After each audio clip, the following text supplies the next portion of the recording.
Muy buenas a todos, somos Rote y Síncope. Muy buenas. Y hoy toca hablar de la película que va a llevar a más controversia hace más de 28 años después de este año, Black Phone 2. Película que sabemos que ha disgustado a muchísima gente, otras personas que quizás han llevado una alegría al ver algo diferente a la primera película, y gente que quizás todavía está dubitativa si ir a ver esta película al cine o esperarse a verla en casa. Nosotros ayer fuimos al estreno, fuimos al cine y hoy os traemos un vídeo sin y con spoiler para quitar todas esas dudas y para dejar también un poquito qué nos ha parecido a nosotros. Por supuesto, este vídeo, como siempre, es para expresar nuestra postura. Nosotros no vamos a deciros ni si os tiene que gustar, ni si es buena, ni si es mala, y mucho menos vamos a poder decidir por vosotros si tenéis que ir al cine a verla o no. Sí que tengo que reconocer que yo personalmente fui con muchas ganas de que me gustara la película, fui muy predispuesta a disfrutarla, ya que el tráiler me había gustado bastante, y sobre todo la primera parte, Black Phone, una película que disgustó también, yo creo, un poco a la gran mayoría de la gente. A mí me gustó muchísimo, pero cuando digo muchísimo es muchísimo. Como toda película que se hace tan viral y tan comercial, pues hay gente que directamente no le va a gustar por el simple hecho de que todo el mundo hable de ella, o mucha gente le guste. Le gusta a todo el mundo, pues yo tengo que ir siempre contracorriente. Luego habrá gente que genuinamente no le guste Black Phone 1 o no le guste Black Phone 2, obviamente. Luego está la parte de la gente que se queja de que es que en las redes la están inflando. La inflan los 4 influencers que les han pagado para que promuevan esa película. Si os fijáis en ese tipo de perfiles y en esas cuentas, siempre o prácticamente siempre que hablen de una película van a hablar bien, o como poco van a hablar neutro. Obviamente, si tu capacidad retentiva se resume en ver TikToks de 1 minuto, pues claro que solo te quedas con ese tipo de premisas. Gente que le han pagado para hablar bien de una película. Como ha dicho Síncope, a nosotros Black Phone 1 sí que nos gustó muchísimo. Tenéis el vídeo en el canal de tanto el caso real como en que se basó Scott Derrickson, su director,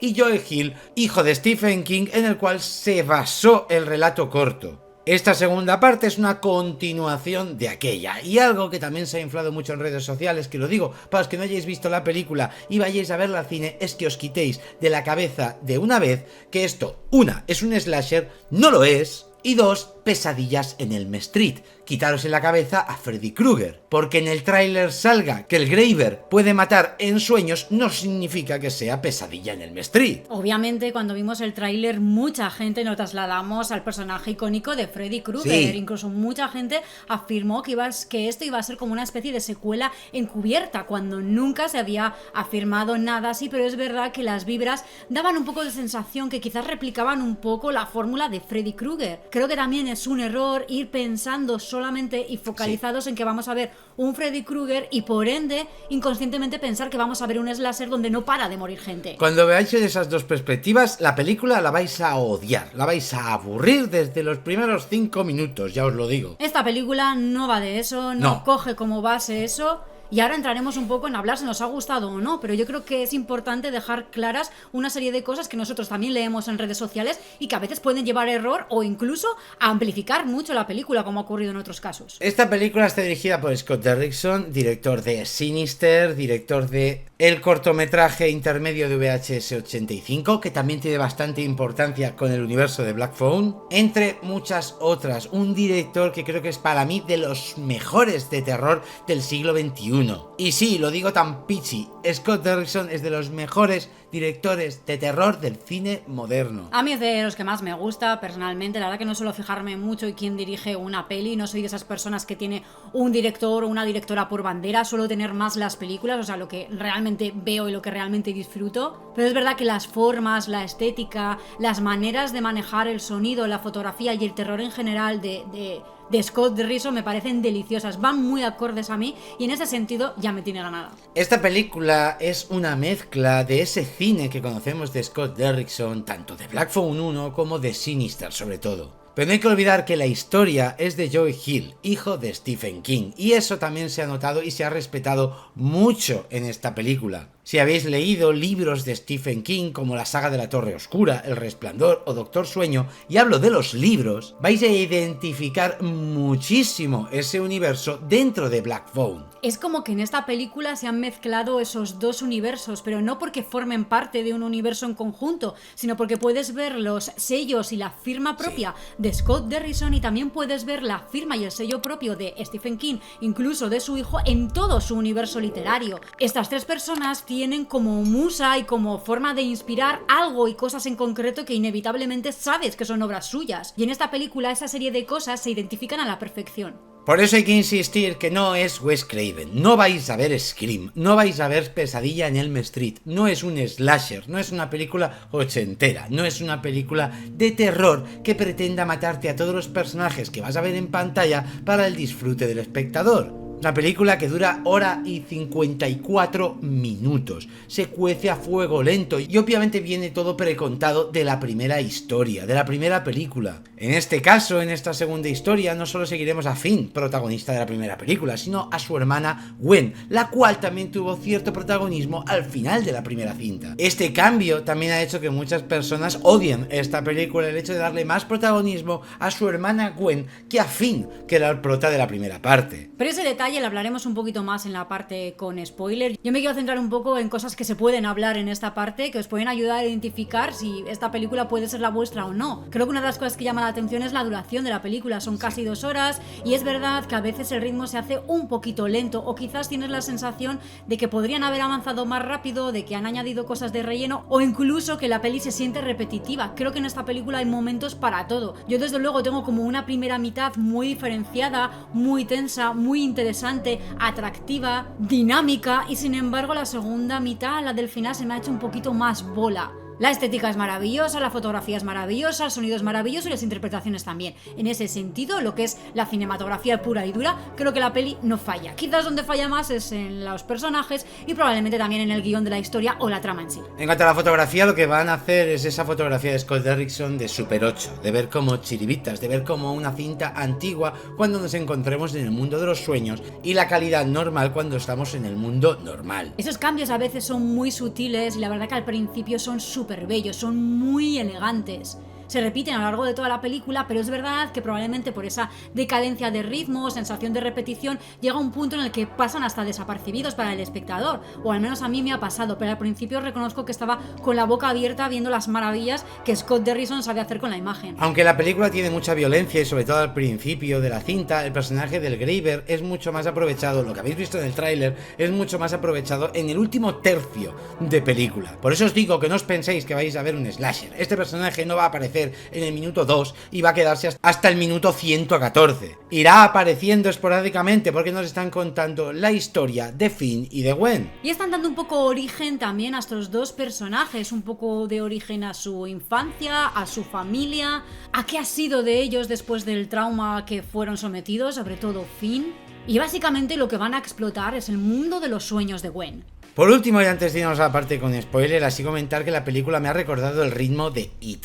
Es ese ritmo, con ese tipo de personajes, con una historia que puede recordar incluso a los Goonies de terror de alguna manera.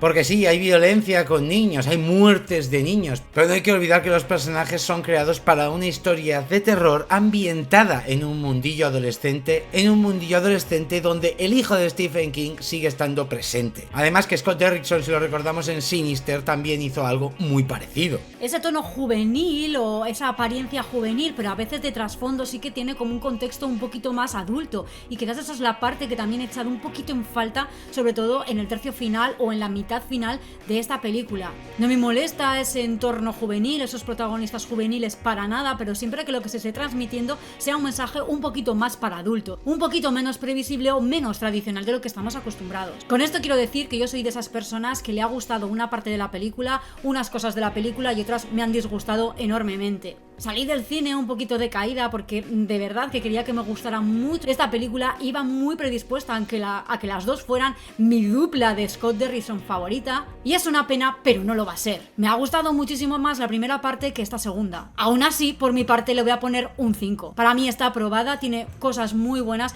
y otras cosas que yo creo que han sido un error. Yo salí del cine contentísimo. A mí me encantó la película, pero es cierto que mi forma de ver la película fue muy distinta a la mayoría. Yo en esta película estuve viviendo el universo King, estuve viviendo el universo del Resplandor, estuve viviendo el universo de la Torre Oscura, viví el universo del Doctor Sueño. Y ojo, hablo siempre de los libros. Entonces salí tremendamente contento de esta cinta, aunque hubiera cosas que no me gustaran. Salí del cine poniéndole un 9, así de fácil. Esta mañana, después de pasar la noche, pensar, soñar con la película y darle muchas vueltas, sí que es verdad que quizás me he ido dejando de lado un poquito mi hypeo, un poquito mi fanservice, mi fanboy que tengo sobre ese universo, y la película me bajó quizá a un 7. Pero es que aquí, hablando con vosotros, voy recordando escenas, voy hablando de ella y siempre me dejo llevar un poco por las sensaciones que tengo cuando estoy haciendo esta crítica. Y es que vuelvo a hypearme, vuelvo a pensar en las escenas, vuelvo a pensar en lo que yo sentí viendo Black Phone 2. Y me gusta más la 1,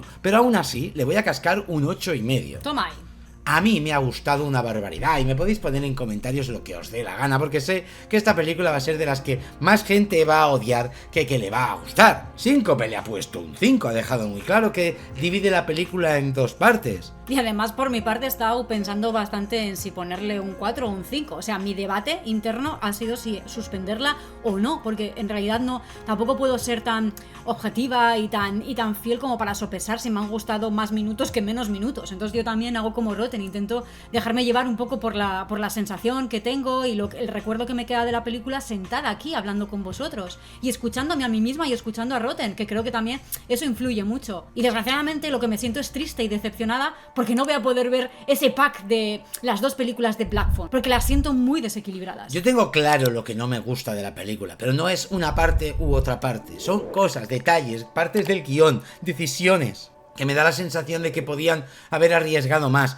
Entonces, esos son los pequeños detalles que hacen que yo le baje la nota. Pero ni de lejos voy a decir que es una mala película, ni de lejos voy a decirle a alguien que no se la recomiendo, y ni de lejos voy a decir que no es una buena adaptación del mismo universo que vi en la primera parte. Como os digo, yo quizá he ido demasiado hypeado creyendo que esto es una película del universo en el cual yo creo. Pero lo que está claro es que no tiene nada que ver con los universos de Wes Craven. Y eso quiero aclararlo muy y muy fuerte, porque estoy hasta las narices de hablar de esta película como slasher y sobre todo como pesadilla en Elm Street, que es como si cada vez que saliera un muñeco diabólico en cualquier película dijeran: ah, es que se han copiado de Chucky. Pensar que una película en la que matan en sueños solo puede representar a Pesadilla en Elm Street es tener muy poquito conocimiento de cine de terror o tener muy pocas ganas de abrir la mente a que hay más cosas que eso. O a que simplemente se puede utilizar esa idea para crear otra cosa, ¿no? Para crear otro universo y que no tenga nada que ver con Freddy, aunque simplemente se comparta ese concepto de los sueños. Un concepto muy interesante, pero como dice Rotten,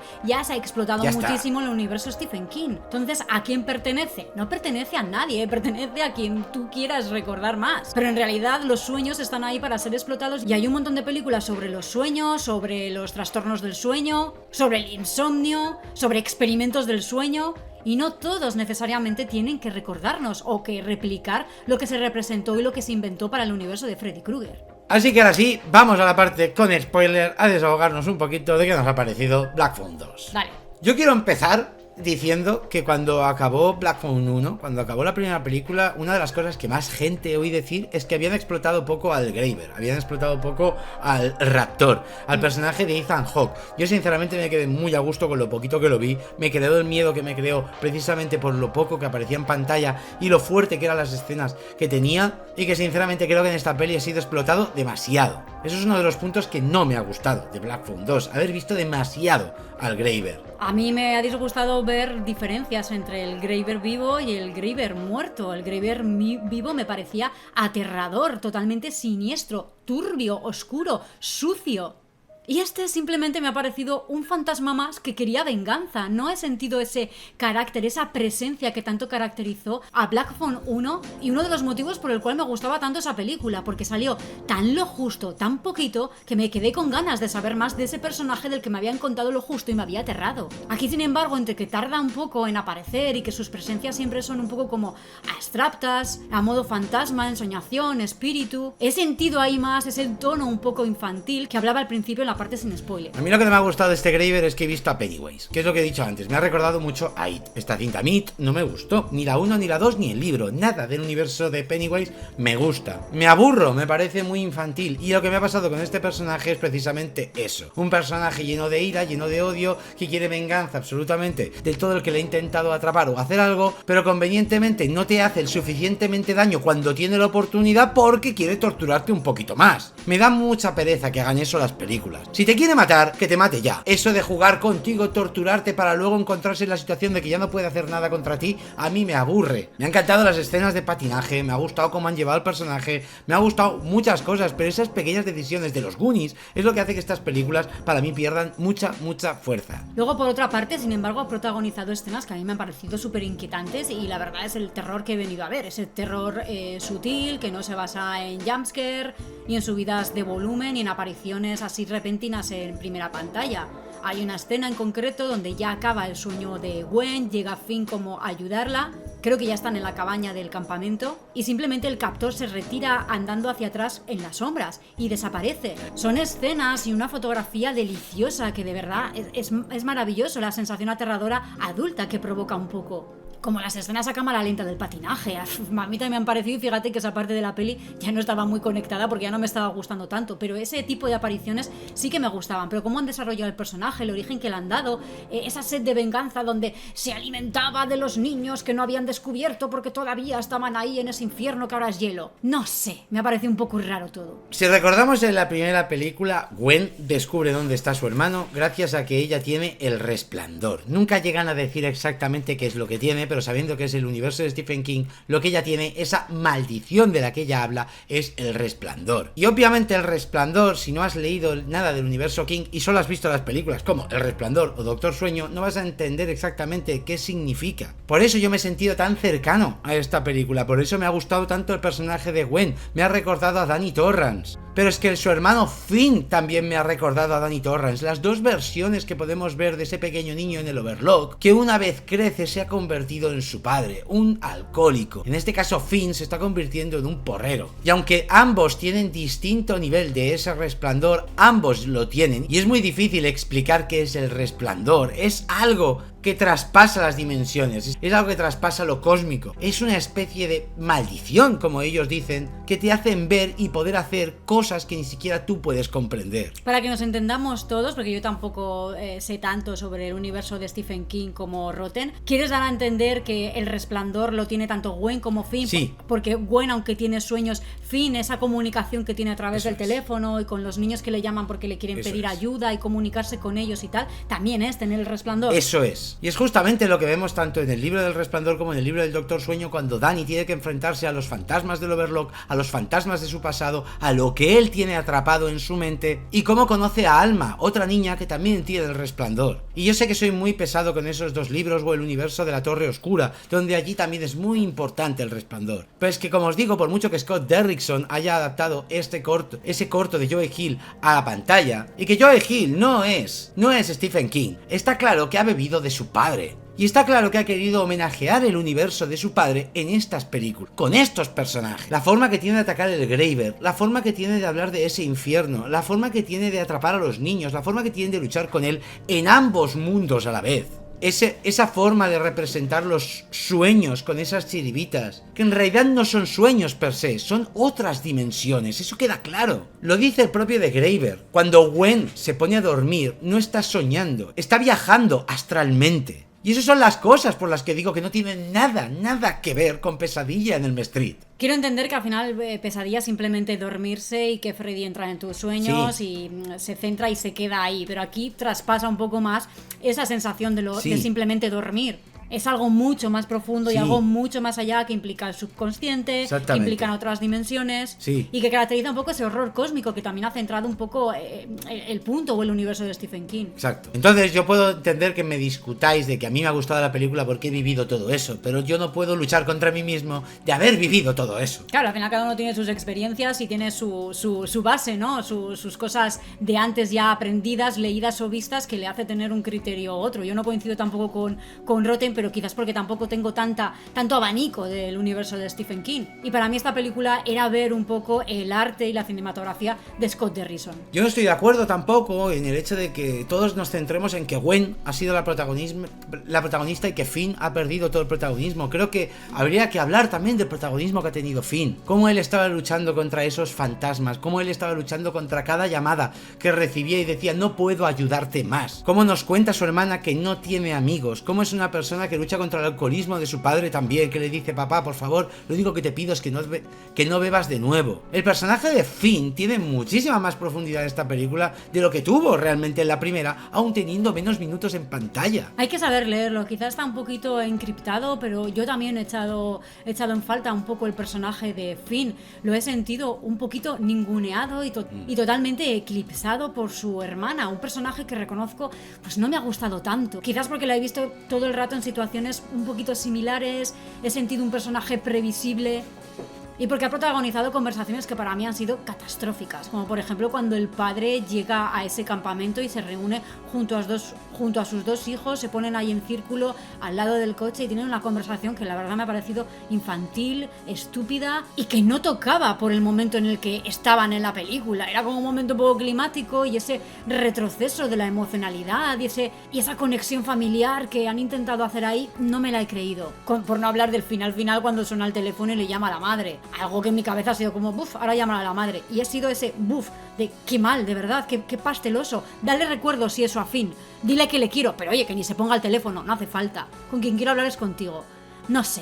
Que ya os digo, es luego reflexionando y hablando, seguro que Finn ha tenido mucha más profundidad y mucho más lectura de lo que en apariencia parece la película, pero quizá requiere demasiado esfuerzo por el espectador y es un esfuerzo que no la mayoría de la gente estamos dispuestos a dar. Yo, esa escena que dice Síncope de los tres hablando cuando dicen que quieren irse, sí que es cierto que la habría llevado de otra manera. Le doy totalmente la razón, que creo que la han infantilizado. Aún gustándome mucho lo que querían transmitir. Sí, lo que querían transmitir estaba genial, porque además el discurso es guay. Le dan a entender que Finn es igual que su padre y que se ha volcado en los porros y otro en el alcohol para superar ese trauma que les ha marcado de por vida. Al padre, el suicidio, el supuesto suicidio de su mujer. Y a Finn, pues eso, al haber matado a un asesino en serie, haber estado secuestrado y haber pasado más miedo que en toda su vida. Exactamente, por eso me ha recordado tanto a Danny Torrance en Doctor Sueño, cuando se da cuenta que él se ha vuelto un alcohólico igual que era su padre. Pero el personaje de Faraday, el padre, digo Faraday porque lo conozco de perdido, o sea, lo siento, se me ha quedado corto. Es verdad que ha sido muy simplón de ¿qué hacía ahí? Sin saber contestarle a su hija. Sí que es cierto que esa escena y Finn diciendo todo el rato, venga vámonos, no, aprovecha Finn, descárgate, te has descargado un poco, pero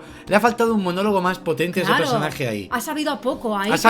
Ahí creo que es donde el personaje tenía que haber sacado esa ira y ese miedo que él ya no quería tener más, donde tenía que haber afrontado ese trauma y enfrentarse realmente a esas emociones que simplemente le hacen estar estancado. Por eso nos presentan a este personaje desde el principio pegando una paliza a un compañero del colegio simplemente porque sí, simplemente porque le preguntó si eres tú el que mató a ese asesino en serie cuando era un niño que además era nuevo en la escuela. Nos lo presentan como un gilipollas, pero es un gilipollas que está roto. Y probablemente yo aquí juego con mucha subjetividad, porque es que este personaje me gusta tanto, me interesa tanto, que me ha dado mucha rabia no verlo todo lo que yo hubiera querido. En cuanto a la escena del teléfono con la madre, yo aquí sí que rompo una lanza por la película. No pueden hacer como si fuera en la vida real de, oye, te paso a tu madre. A ver, es un hablar, literalmente ya sé que no, pero no sé. Dile a Finn si eso que le quiero. Se supone que Finn es un personaje que ya ha madurado, ya es casi un adulto. Es la hija la que se encuentra en los 15 años, en esa etapa adolescente, la que necesita saber de su madre, la que necesita que su madre le diga que está ahí con ella todavía, porque son las que comparten más la maldición. El hijo, al ser un chaval que ya ha madurado, no necesita hablar con su madre por teléfono que le diga, dale mamá, estoy bien. Entiendo la escena, entiendo por qué no han hecho que Finn también se ponga al teléfono. No, yo no quería que literalmente pasara eso, pero no hubiese llevado desde luego la escena así y mucho menos la escena final, dando a entender eso, pues un final súper feliz, súper happy para todos, previsible absolutamente todo lo que hacen en el clímax final. Lo hemos visto 1001 veces en un montón de películas, que de hecho lo estuvimos hablando con los amigos que habíamos ido al cine, y sacamos varias películas exactamente con el mismo final en el sentido de cómo acaba el captor, cómo esos niños fantasmas se lo llevan al infierno. Obviamente no las voy a decir porque no quiero hacer spoiler. Pero si estamos en la zona con spoiler. No, de las otras películas. Ah. Claro. Obviamente no lo voy a decir porque no quiero hacer spoiler de esas otras películas de referencia. Pero lo hemos visto 1001 veces. Y para acabar un poco con los personajes, quiero decir que me estoy dando cuenta que normalmente creo que soy yo la que suele tener un poco más de sensibilidad por ciertos personajes. Y esta vez creo que Rotten ha tenido muchísima sensibilidad con los dos hermanos y los ha entendido mucho. No sé si porque, de nuevo repito, tienes mucha más base de todo el universo, pero has sabido leerlos muchísimo mejor, no solo que yo, sino me atrevería a decir que la gran mayoría de espectadores. Me jode, es la frase que más odio del mundo, pero me da la sensación que la gente no ha entendido. ¡No lo digas! Que querían decir. No, obviamente que cada uno ha entendido lo que ha entendido y yo puedo estar totalmente equivocado y sobre explicándome a mí mismo la película, ¿eh? Pero es que hay tantos detalles. ¿Dónde se habla del infierno de hielo? En El Resplandor. Ah, qué bonito. El infierno de hielo es del Resplandor. Eso también me ha encantado. Como todo el escenario de hielo, claro. Tan frío. Yo me tuve que echar la chaquetita en el cine. De verdad, estaba helada de frío. Hasta Kubrick entendió eso. Hasta Kubrick hizo que Jack muriera en un infierno de hielo. Y las escenas, ha habido escenas que me han parecido totalmente bien dirigidas, bien hechas. En el momento en que está el de Graver picando el hielo a la vez que el Graver está picando el hielo, a la vez que Mando. De verdad, qué escenón, sí. Qué maravilla, qué bonito, tío, verlo en pantalla. Él patinando. Nos comentan lo de que patinaba. Me ha parecido fantástica la escena del patinaje. Ah, pero es que no se carga a los dos católicos apostólicos subnormales. Ya lo sé, porque es lo mismo, no es un slasher. Y en It, si recordáis, aparte de Georgie, no muere nadie más prácticamente. Son historias juveniles, son historias contadas por niños, y aunque tienen ese contexto de terror, que yo creo que sí que es un terror con un enfoque adulto, los protagonistas y las decisiones y los argumentos y el carácter siempre va a ser de niños. Por eso no tenemos la muerte de nadie de los del campamento, pero por ejemplo Gwen sí que se enfrenta con buenas frases, incluso frases un poquito así como traviesillas y rebeldes que dan un poquito de risa a esa hiper mega católica que es una amargada estúpida. Ya nos da esa satisfacción como espectador, esas pequeñas frases y esos diálogos que comparten, para que sientas que la película está contigo. Esa mujer es gilipollas, pero no la tienen por qué matar. ¿Qué les ha hecho esos personajes al captor? Nada, no tienen nada que ver. Prefiero que hagan eso a que ofrezcan simplemente muertes gratuitas por morir y por ver muertes. No necesito ver constantemente muertes para recordarme que esto es una película de terror. Y nos estamos centrando mucho en la última parte, que quizás es la que menos me ha gustado, pero es que del principio podría estar horas y horas y horas y horas hablando. Esa presencia de los niños, como poco a poco nos van explicando cómo murieron, cómo les mataron en circunstancias horribles y cómo están simplemente atrapados ahí en un sitio que no le corresponde, en un infierno que no es el suyo. Que cómo se van apareciendo poco a poco a Gwen, esas iniciales que van revelando el misterio de quién se esconde detrás de esas iniciales. Y cómo paso a paso esa investigación de niños les lleva a descubrir un poco todo su origen familiar, que a algunos os ha podido gustar más o menos, y me refiero al tema de la madre, pero que simplemente es una forma de amplificar la historia y de tener un poquito más de contexto de quiénes son estos protagonistas. Yo no tengo mucho que decir, realmente. Os voy a decir una de mis escenas favoritas de la peli, es una chorrada, pero que la tengo en la mente y cuando lo hicieron dije, jo, que me ha gustado tanto, y dura 10 segundos. ¿Cuál? Cuando Finn se baja del coche y corre por delante para marcar el camino. ¿Ah, sí? Me gustó. ¡Qué tontería! Tanto. Me gustó tanto, me pareció una idea demasiado buena que nunca había pensado. Sí. Y dos, una autodestrucción del personaje que arriesga su propia integridad por correr delante de ese coche y que su hermana esté a salvo, porque ella está autodestruido, porque a ella le da igual todo. A él lo único que le importa es proteger a su hermana. Exactamente, entonces que poderse a correr ante la nieve, delante de ese coche, para que no se precipiten por ninguna parte, es que son pequeños detalles que a mí han hecho que esta película me guste tanto. A mí, desde luego, lo que más me ha gustado es la cinematografía de Scott Derrickson, que creo que se explota a la perfección y durante todos y cada uno de los minutos de la película en la primera mitad. Después se sigue viendo, obviamente, pero quizás hay otras cosas que me han disgustado y que no me dejaban conectarme tanto con esa estética que realmente reconozco que es que no puedo ser objetiva, es que me gusta demasiado, me gusta mucho cómo hace las cosas este tío, sí. A nivel de música, de fotografía, cómo maneja el terror. Creo que es una de las personas que a mí personalmente, y digo a mí, más terror me transmite con sus historias, con su forma de narrármelas y su forma de presentármelas. Esta vez su guión, incluso sus personajes, no me han terminado de convencer y me han fastidiado la película, pero tiene cosas muy buenas buenas, tiene cosas para hablar esta peli, aunque simplemente sea para contar qué cosas te han gustado y qué no, pero no creo ni que sea una joya de película, ni que esta película vaya a traspasar fronteras, pero tampoco creo que sea una mierda absoluta de la que no merece la pena hablar. Así que hasta aquí, quizá muchos os habéis quedado como agridulces con esta crítica que hemos hecho, pero realmente le hemos seguido con la crítica que hemos hecho. Yo quizá he hablado demasiado del mundillo en el que yo creo y Síncope ha hablado de las cosas que más le han gustado y menos le han gustado, y no hemos hecho una profunda crítica a la parte con spoiler ni a la cinta, pero es que realmente es como hemos querido transmitirlo, es como lo hemos sentido. Hay miles de vídeos de resúmenes en YouTube, hay vídeos de curiosidades, de final explicado, todo lo que queráis, tanto gente que le habrá gustado como gente que no, pero al final nosotros lo que hemos querido ha sido lo mismo que creo que ha intentado Scott Derrickson y Joe Hill con esta cinta, es transmitir algo que ellos han sentido al hacer esto. Black Phone 2, como dice Síncope, no va a ser la mejor película del año, pero tampoco creo que merezca todas las hostias que se está llevando. Obviamente será mejor siempre la primera, pues igual que ocurrió con Sinister. Sinister 1 es muy buena, Sinister 2 quedó muy floja. Dicho esto, no sé si quieres algo más que añadir. Muchas gracias a todos los miembros, a los Patreons, a los nuevos subs, a los de siempre, a todos los que... ¿Cómo era esta frase? Muchas gracias a los miembros, a los Patreons, a los nuevos subs, a los de siempre, a ti Síncope. Como siempre a ti, Roten. Ahora sí. A Scott Derrickson, a Joe Hill, a Mason Thames y Madeleine McGrew y a Ethan Hawke. De verdad, yo si hacéis una tercera parte la voy a ver. Si os creáis otro universo aparte, lo voy a ver. Ah, sí, ya sé qué quería decir. Llevaba un rato pensando y ha sido la clave de la palabra universo. Sí. Antes de que nos lo digáis, ya hemos leído también por redes sociales que esta película comparte universo con el segmento de Scott Derrickson de VHS 85. De hecho, el propio protagonista, ese que está en el interrogatorio, menciona a su prima Gwen, que también tiene esa clase de sueños, y obviamente se refiere a la protagonista de esta película. Ahora sí, nos vemos en la siguiente. Venga, Gur.